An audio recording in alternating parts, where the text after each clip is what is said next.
pintura negra y brillante del Lamborghini Aventador reflejaba las luces de neón de la ciudad como un espejo perfecto. Cada curva del automóvil era una obra de arte, cada detalle una declaración de poder y éxito. El vehículo estaba estacionado frente a un edificio de lujo en el corazón de la ciudad, rodeado por la noche que caía sobre el asfalto mojado por la lluvia reciente. Las gotas de agua aún se deslizaban por el capó, creando pequeños ríos que brillaban bajo las luces de la calle. Dentro del edificio, en el piso 35, Ricardo Montero terminaba una reunión, 54 años, cabello perfectamente peinado hacia atrás con algunas canas que le daban un aire distinguido, traje Armani de 3 piezas que costaba más que el salario anual de muchas familias. En su muñeca izquierda, un Patek Philippe que había comprado en Ginebra por $200,000. Sus zapatos italianos brillaban incluso bajo la luz artificial de la sala de juntas. Era un hombre que había conquistado el mundo, o al menos eso creía. La reunión había sido exitosa. Otra inversión cerrada, otro millón añadido a su cuenta bancaria. Sus socios le daban palmadas en la espalda. Brindaban con whisky de 40 años. Hablaban de yates y casas en las Maldivas. Ricardo sonreía, pero su sonrisa nunca alcanzaba sus ojos. Nunca lo hacía. Hacía años que no lo hacía. Salió del edificio con paso firme y decidido. Su secretaria lo seguía 2 pasos atrás, hablando por teléfono, coordinando su agenda del día siguiente. Ricardo pensaba en números, siempre en números.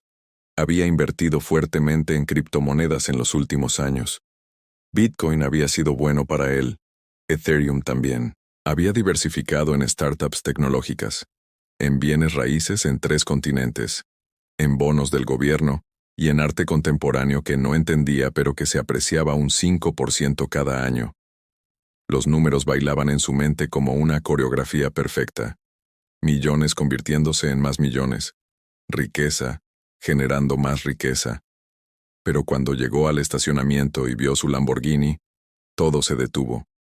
El automóvil estaba rayado, no un pequeño rasguño accidental. No, era algo deliberado, intencional. Líneas profundas atravesaban la puerta del conductor, el capó, todo el costado del vehículo.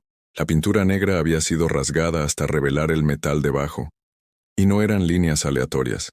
Había letras, palabras, un mensaje grabado en la carrocería de su automóvil de $500,000. Ricardo se quedó congelado. Su respiración se aceleró. Las venas de su cuello comenzaron a palpitar. Sus manos se cerraron en puños tan apretados que sus nudillos se volvieron blancos. La furia subió por su garganta como lava hirviendo. Y entonces lo vio. Un niño. No más de 9 años. Delgado, casi esquelético. Ropa sucia y rasgada que probablemente había sido recogida de algún contenedor de basura. El cabello largo y despeinado, enmarañado, oscuro por la suciedad. Las manos pequeñas estaban manchadas de pintura negra, la misma pintura que había sido arrancada de su Lamborghini. En una de esas manos sostenía un clavo oxidado, la herramienta del crimen.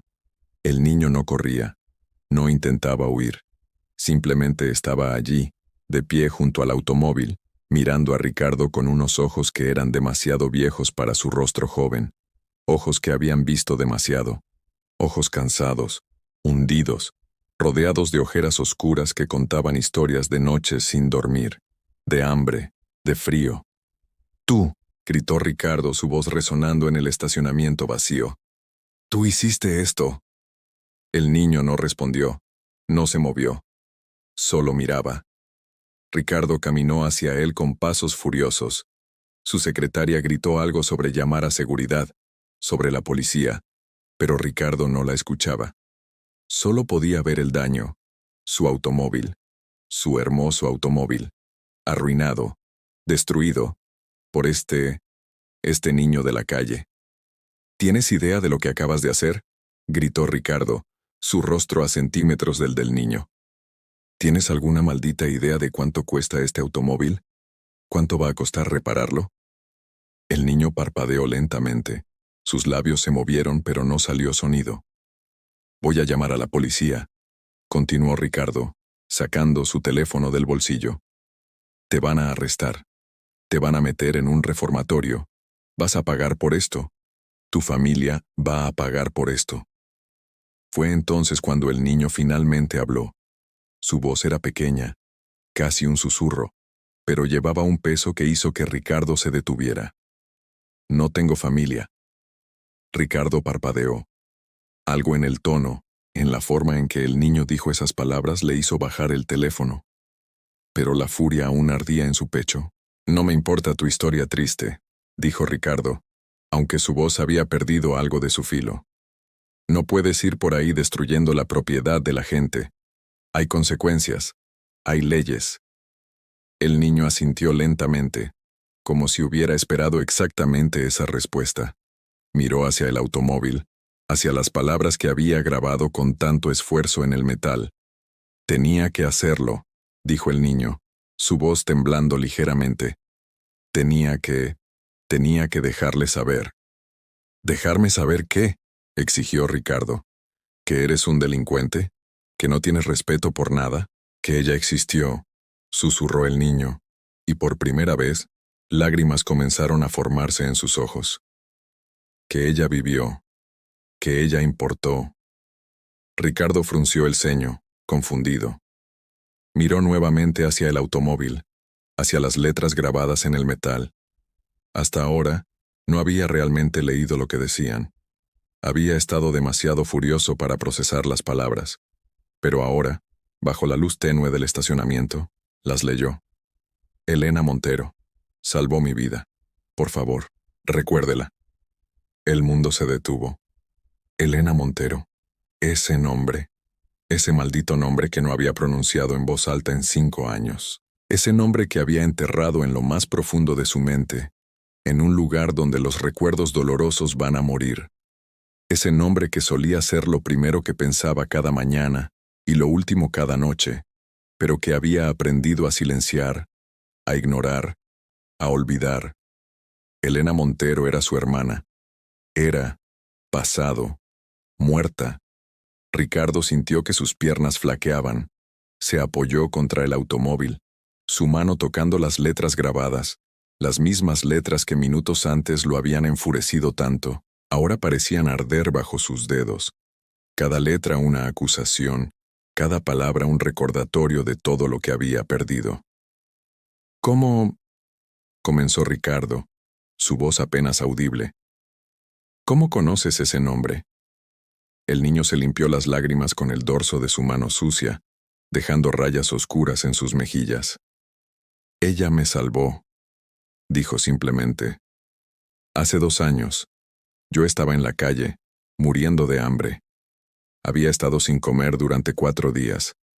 Me desmayé frente a un hospital. La mayoría de las personas pasaban de largo, pero ella no. Ella se detuvo. Ricardo cerró los ojos. Podía imaginarla.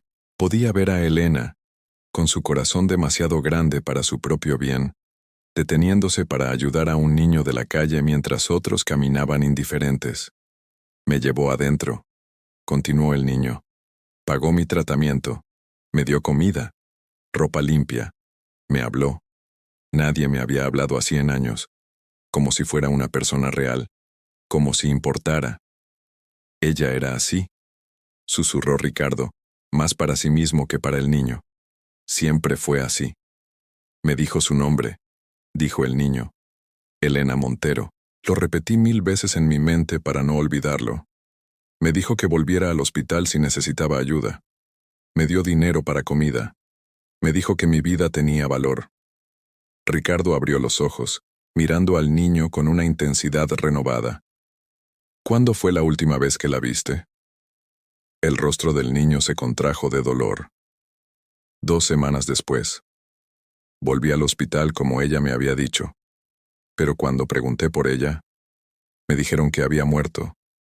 Un accidente automovilístico. Dijeron que fue instantáneo, que no sufrió. Las palabras cayeron como martillos sobre Ricardo. Él lo sabía, por supuesto. Había estado allí en el funeral. Había visto el ataúd cerrado. Había escuchado las palabras vacías del sacerdote sobre el cielo y los ángeles. Pero escucharlo de nuevo, de los labios de este niño, hacía que el dolor volviera fresco y crudo. Me sentí como si hubiera perdido a mi madre de nuevo, dijo el niño, su voz quebrándose. Ella fue la única persona en años que me trató con bondad. Y luego se fue, igual que todos los demás. Ricardo se deslizó hacia abajo, sentándose en el suelo frío del estacionamiento, su traje de $3,000 tocando el cemento sucio. No le importaba. Nada importaba en ese momento.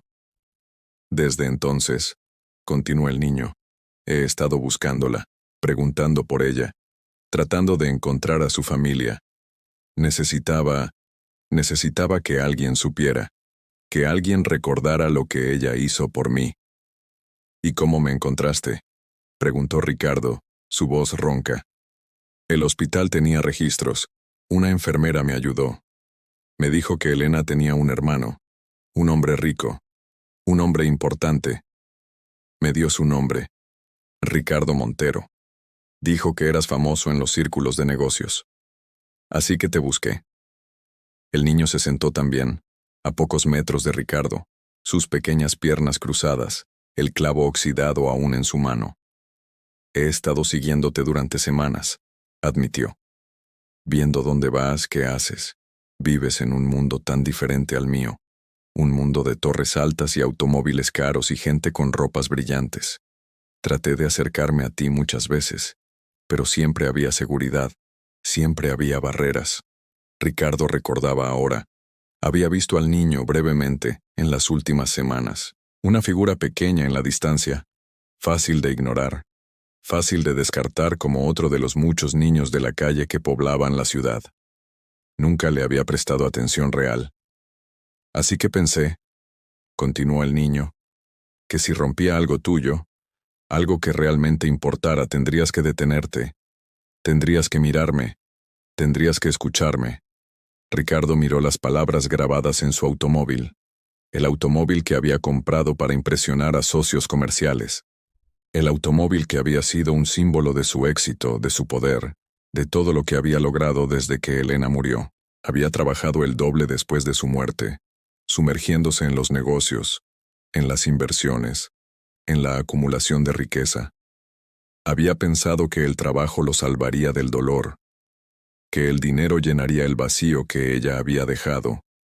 Pero ahora, mirando esas letras grabadas, se daba cuenta de lo vacío que realmente había estado, de lo perdido que había estado, de cuánto había olvidado lo que realmente importaba. Lo siento, dijo Ricardo finalmente, y cuando esas palabras salieron de su boca, sintió algo romperse dentro de él, algo que había estado conteniendo durante 5 años. Lo siento mucho. El niño lo miró confundido. ¿Por qué lo sientes tú? Yo fui quien rayó tu auto. Ricardo sacudió la cabeza, lágrimas ahora corriendo libremente por sus mejillas, algo que no había permitido desde el funeral de Elena. «Porque la olvidé», dijo. «Después de que murió, pensé que la mejor manera de honrarla era tener éxito, hacer más dinero, construir un imperio. Pero Elena no habría querido eso. Ella habría querido que ayudara, que me preocupara, que viera a las personas como tú y hiciera algo al respecto». El niño permaneció en silencio, procesando las palabras. «Ella hablaba de ti a veces», dijo finalmente el niño. «En el hospital, mientras esperábamos. Me contó sobre su hermano. Dijo que eras inteligente, trabajador, pero también dijo que estabas perdido, que habías olvidado por qué trabajabas tan duro». Ricardo soltó una risa amarga. Tenía razón, como siempre. Se quedaron sentados allí, el millonario y el niño de la calle, en el piso de un estacionamiento, rodeados por el lujo y la pobreza, por el éxito y la desesperación, por el pasado y el presente, 2 mundos que nunca deberían haberse tocado, unidos por el recuerdo de una mujer que se había preocupado lo suficiente como para tender un puente entre ellos. Historias como esta necesitan ser contadas. Historias de pérdida y redención, de dolor y esperanza. Suscríbete al canal para seguir el próximo capítulo de La Vida Real, porque cada historia importa, Cada vida tiene valor, incluso cuando el mundo nos dice lo contrario. Ricardo se limpió las lágrimas con el dorso de su mano, manchando su traje caro con el polvo del suelo. Por primera vez en años, no le importó su apariencia. No le importó quién pudiera verlo así, vulnerable y roto en el suelo de un estacionamiento. El niño a su lado parecía más pequeño ahora, más frágil bajo las luces frías del edificio. Sus hombros estaban caídos, como si toda la energía que lo había mantenido de pie finalmente lo hubiera abandonado. ¿Cómo te llamas?, preguntó Ricardo, su voz más suave de lo que había sido en años. El niño dudó, como si le hubieran preguntado algo profundamente personal, como si su nombre fuera un tesoro que rara vez compartía. Miguel, respondió finalmente. Miguel Ángel Santos. ¿Miguel?, repitió Ricardo, dejando que el nombre se asentara en su lengua. ¿Cuántos años tienes? 9, creo, no estoy seguro. Miguel se encogió de hombros. Mi madre murió cuando tenía 5. Después de eso perdí la cuenta de los días. Ricardo sintió que algo se retorcía en su pecho. 9 años. La misma edad que tenía su sobrina, la hija de Elena. Una niña que ahora vivía con su padre en otra ciudad, protegida, amada, con un techo sobre su cabeza y comida en su estómago. Y aquí estaba Miguel, de la misma edad, solo en las calles, luchando por sobrevivir cada día. ¿Dónde duermes?, preguntó Ricardo. Miguel señaló vagamente hacia la distancia, hacia el lado más oscuro de la ciudad. Hay un puente cerca del río. Varios de nosotros dormimos allí. No es malo. Cuando llueve, nos mojamos, pero al menos tenemos un techo de concreto sobre nuestras cabezas. ¿Nosotros? Otros niños, como yo, sin familia, sin nadie. Ricardo cerró los ojos. La ciudad estaba llena de niños como Miguel. Él lo sabía, por supuesto, todo el mundo lo sabía. Pero saber y realmente ver son dos cosas diferentes. Había pasado junto a estos niños miles de veces en su vida, en su camino hacia reuniones importantes, hacia cenas caras, hacia una vida que se sentía significativa porque estaba llena de cosas. Pero nunca los había visto realmente, nunca se había detenido. Elena sí lo había hecho. Elena siempre se detenía. Tengo que preguntarte algo, dijo Ricardo, abriendo los ojos y mirando directamente a Miguel. ¿Por qué mi automóvil? ¿Por qué no simplemente, no sé, enviarme una carta? ¿Llamarme? Miguel soltó una risa corta y amarga, un sonido demasiado adulto para salir de un niño de 9 años. ¿Crees que personas como tú leen cartas de niños como yo? ¿Crees que contestan llamadas telefónicas de números desconocidos? Sacudió la cabeza.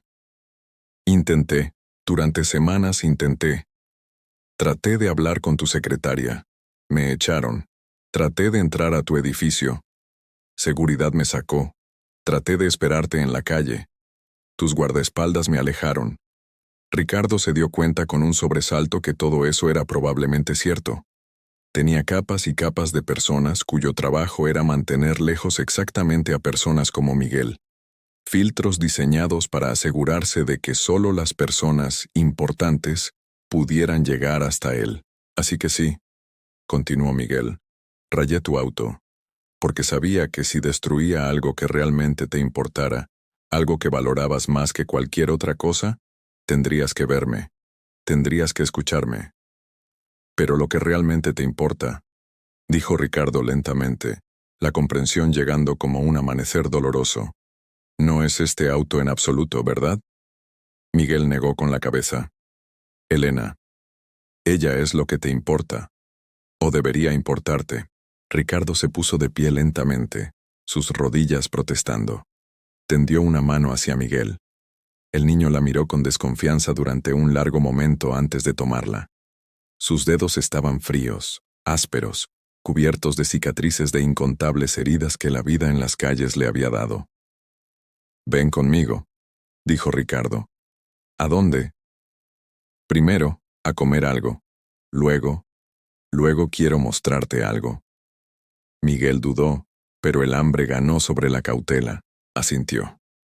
Ricardo se volvió hacia su secretaria, que había estado observando toda la escena desde una distancia segura, su teléfono aún en la mano, sin saber qué hacer. «Cancela todo para mañana», le dijo. «Todo. Pero, señor Montero, tiene la reunión con los inversionistas de Singapur, y luego está la conferencia sobre... «Cancélalo», interrumpió Ricardo con una firmeza que no admitía argumentos. «Todo puede esperar». La llevó a Miguel a un restaurante cercano, uno de esos lugares donde Ricardo solía ir para impresionar clientes. El personal los miró con extrañeza cuando entraron. Un hombre en traje de $3,000, con un niño de la calle cubierto de suciedad y pintura. Ricardo ignoró las miradas. Por primera vez en su vida, no le importaba lo que los demás pensaran. Miguel comió como si no hubiera comido en días. Probablemente no lo había hecho. Pedía pizza, hamburguesas, papas fritas, todo lo que podía. Ricardo lo observaba, recordando cómo Elena solía decir que la comida era amor hecho tangible, que alimentar a alguien era una de las formas más puras de mostrar que te importaban. «Elena me llevó a un lugar como este», dijo Miguel entre bocados, sus ojos brillando con el recuerdo. Nunca había estado en un restaurante antes, ni siquiera sabía cómo pedir. Ella pidió por mí. Me dejó comer todo lo que quisiera. «¿De qué hablaron?», preguntó Ricardo, necesitando saber, necesitando entender esos últimos momentos de la vida de su hermana que no había presenciado. «De todo. De nada». Miguel se encogió de hombros. Me preguntó sobre mi vida. Le conté sobre mi madre, sobre cómo murió de una enfermedad que los doctores dijeron que era curable si hubiéramos tenido dinero para tratarla. Le conté sobre vivir en las calles, sobre tener que robar para comer, sobre tener tanto miedo todo el tiempo. ¿Qué dijo ella? Dijo que ningún niño debería tener que vivir así. Dijo que el mundo estaba roto, pero que personas buenas podían ayudar a arreglarlo, una persona a la vez. Miguel bajó la mirada hacia su plato. Me hizo prometer que no perdería la esperanza, que algún día las cosas serían mejores. Ricardo sintió las lágrimas amenazando con volver. Elena siempre había sido así, optimista incluso frente a la oscuridad, creyendo que el cambio era posible, que las personas podían ser mejores. Después de la comida, Ricardo llevó a Miguel a su auto. El Lamborghini aún estaba donde lo habían dejado, las palabras aún grabadas en el metal. Ricardo se dio cuenta de que no llamaría para que lo arreglaran. Nunca lo arreglaría. Esas palabras se quedarían allí como un recordatorio permanente de esta noche, de esta lección que casi había perdido. Condujeron a través de la ciudad, hacia un vecindario que Ricardo no había visitado en años. Un vecindario de casas modestas con jardines pequeños, donde las familias se conocían por sus nombres y los niños jugaban en las calles. Se detuvieron frente a una casa particular. Una casa blanca con persianas azules y un jardín lleno de flores. Ricardo había comprado esta casa para Elena hace 10 años, cuando ella había decidido dejar su trabajo corporativo para convertirse en trabajadora social. Había insistido en pagarla completamente, en asegurarse de que nunca tuviera que preocuparse por el dinero mientras hacía el trabajo que amaba. Después de su muerte, Ricardo había cerrado la casa. No podía soportar venderla, pero tampoco podía soportar entrar, así que simplemente la había dejado allí, vacía, un monumento a una vida interrumpida, hasta ahora. Esta era la casa de Elena, dijo Ricardo mirando la estructura familiar. Aquí es donde vivía. Miguel miró la casa con asombro, como si fuera un palacio. ¿Vivía sola aquí? Sí, bueno, con su hija a veces, mi sobrina. Después del accidente, su padre se la llevó a vivir con él a otra ciudad. Ricardo suspiró. He mantenido la casa tal como estaba. No he podido dejarla ir. Bajaron del auto y caminaron hacia la entrada. Ricardo sacó las llaves que siempre llevaba pero nunca usaba.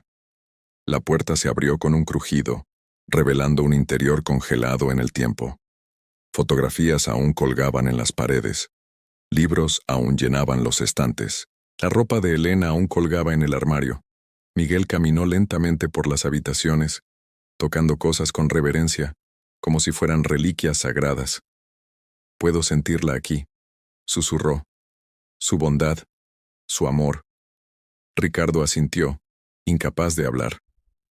Tengo una propuesta para ti, Miguel, dijo finalmente Ricardo.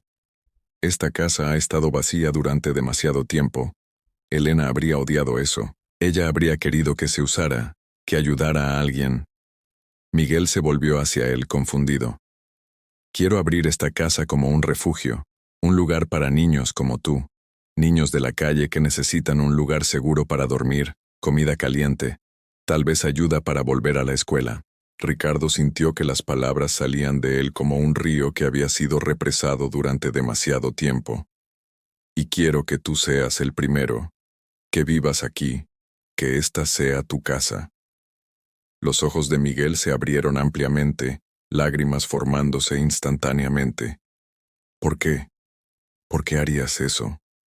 Porque Elena te vio cuando nadie más lo hizo. Porque te ayudó cuando nadie más lo haría. Y porque si no hago esto, si no intento continuar su trabajo, entonces realmente la habré perdido. No solo su cuerpo, sino todo lo que ella representaba. Miguel se lanzó hacia adelante, abrazando a Ricardo con una fuerza sorprendente para un cuerpo tan pequeño. Ricardo lo sostuvo. Este niño que había rayado su auto, que había destruido su propiedad, que le había dado el regalo más grande imaginable, le había devuelto el recuerdo de lo que realmente importaba. Hay más, dijo Ricardo, una idea formándose en su mente con una claridad cristalina. Voy a vender la mitad de mis inversiones. Los bitcoins, las acciones, las propiedades que ni siquiera uso. Voy a usar ese dinero para crear una fundación, la Fundación Elena Montero, para ayudar a niños como tú, para asegurarnos de que ningún niño tenga que dormir bajo un puente o rayar autos para ser escuchado. Miguel sollozaba ahora, su cuerpo temblando contra el pecho de Ricardo. Ella estaría orgullosa de ti, susurró Miguel. Lo sé, ella estaría tan orgullosa. Ricardo miró alrededor de la casa de su hermana, imaginándola llena de vida nuevamente, llena de niños riendo, comiendo, durmiendo seguros, llena de esperanza. El auto, dijo de repente, el Lamborghini, lo voy a mantener exactamente como está, con tus palabras grabadas en él. Y cada vez que conduzca, recordaré esta noche. Recordaré que el verdadero valor no está en lo que posees, sino en lo que das. No en lo que acumulas, sino en las vidas que tocas. Los meses que siguieron fueron un torbellino. Ricardo transformó la casa de Elena en un refugio completamente funcional. Contrató trabajadores sociales, psicólogos, maestros. Cada habitación se llenó con camas, escritorios, juguetes. El jardín se convirtió en un lugar de juegos donde los niños podían ser niños nuevamente. Miguel fue el primero en mudarse, pero pronto lo siguieron otros. María, de 7 años, que había huido de un hogar abusivo. Carlos, de 11, cuyos padres habían muerto en un incendio. Lucía, de 8, que simplemente había sido abandonada en un hospital cuando era bebé. Cada niño traía su propia historia de dolor, pero también su propia chispa de resistencia. Ricardo vendió la mitad de su cartera de inversiones, exactamente como había prometido. Los bitcoins que había acumulado durante años, esperando que su valor subiera, fueron liquidados. Las acciones, las propiedades, todo fue convertido en capital para la fundación. Algunos de sus socios comerciales pensaron que había perdido la cabeza. Algunos lo llamaron loco. Algunos simplemente dejaron de devolverle las llamadas. No le importó. Redujo su propio estilo de vida drásticamente. Vendió el penthouse y se mudó a una casa más pequeña cerca del refugio. Todavía tenía dinero. Todavía era rico según cualquier estándar, pero ahora ese dinero tenía un propósito más allá de simplemente acumular más. El Lamborghini se convirtió en algo de una leyenda en la ciudad. Las personas lo veían conducir con esas palabras grabadas en el costado y preguntaban. Ricardo les contaba la historia, cada vez, sin falta. La historia de un niño llamado Miguel que había rayado su auto para honrar a una mujer que lo había salvado. La historia de cómo a veces necesitamos que nos destruyan algo que valoramos para recordar lo que realmente importa. Algunos lo entendían, otros no, pero la historia se propagó. Un año después de esa noche en el estacionamiento, Ricardo estaba sentado en el jardín del refugio, observando a los niños jugar. Miguel estaba allí, ahora 10 años, más saludable, más fuerte, riendo mientras jugaba fútbol con los otros niños. Había empezado la escuela nuevamente. Estaba aprendiendo a leer mejor, a escribir, a soñar con un futuro que antes había parecido imposible. «¿Señor Ricardo?», llamó una voz pequeña. Ricardo se volvió para ver a Lucía, la niña de 8 años que había sido abandonada. «¿Sí, cariño? ¿Es cierto que Miguel rayó tu auto?». Ricardo sonrió. «Sí, es cierto». «¿Y no estuviste enojado?». «Oh, estuve enojado. Muy enojado. Al principio». «¿Pero entonces qué pasó?». Ricardo la levantó en su regazo señalando hacia donde Miguel jugaba. «Entonces aprendí que a veces las cosas más valiosas en la vida no son las que puedes comprar o poseer. Son las conexiones que haces, las personas que ayudas, el amor que compartes. Miguel me enseñó eso. Él y mi hermana Elena». «¿Tu hermana era buena?». «Era la mejor persona que he conocido. Desearía haberla conocido. Ella te habría amado», dijo Ricardo, su voz espesa con emoción. «Habría amado a todos ustedes». Esa noche, después de que todos los niños estuvieran dormidos, Ricardo se paró frente a una fotografía de Elena que había colgado en la sala principal del refugio. Era su fotografía favorita de ella, tomada en su cumpleaños número 30, sonriendo con esa sonrisa que iluminaba habitaciones enteras. «Lo estoy intentando, Elena», susurró. «Estoy intentando ser la persona que tú creías que podía ser. Estoy intentando ver a las personas como tú las veías. Estoy intentando amar como tú amabas». No hubo respuesta, por supuesto. Los muertos no hablan. Pero en el silencio de la casa, en la respiración suave de los niños durmiendo seguros, Ricardo sintió algo parecido a la paz, algo parecido al perdón, algo parecido al propósito. El Lamborghini estaba estacionado afuera, visible a través de la ventana. Incluso en la oscuridad, podía ver las palabras grabadas en el metal. «Elena Montero, salvó mi vida. Por favor, recuérdela». «La recuerdo», susurró Ricardo. «Cada día. Con cada niño que ayudo, te recuerdo. Con cada vida que toco, tu memoria vive». Y en ese momento, con la casa llena de niños rescatados de la calle, con su vida transformada de la búsqueda de riqueza a la búsqueda de significado, Ricardo finalmente entendió lo que su hermana siempre había sabido, que el verdadero valor no se mide en dólares o bitcoins o propiedades o autos de lujo. Se mide en vidas cambiadas, en esperanza restaurada, en amor compartido sin condiciones. Se mide en un niño que finalmente duerme seguro, en una sonrisa donde antes solo había miedo, en un futuro donde antes solo había desesperación. Y a veces, se mide en un auto rayado que nos recuerda que las cosas más importantes de la vida nunca son cosas en absoluto.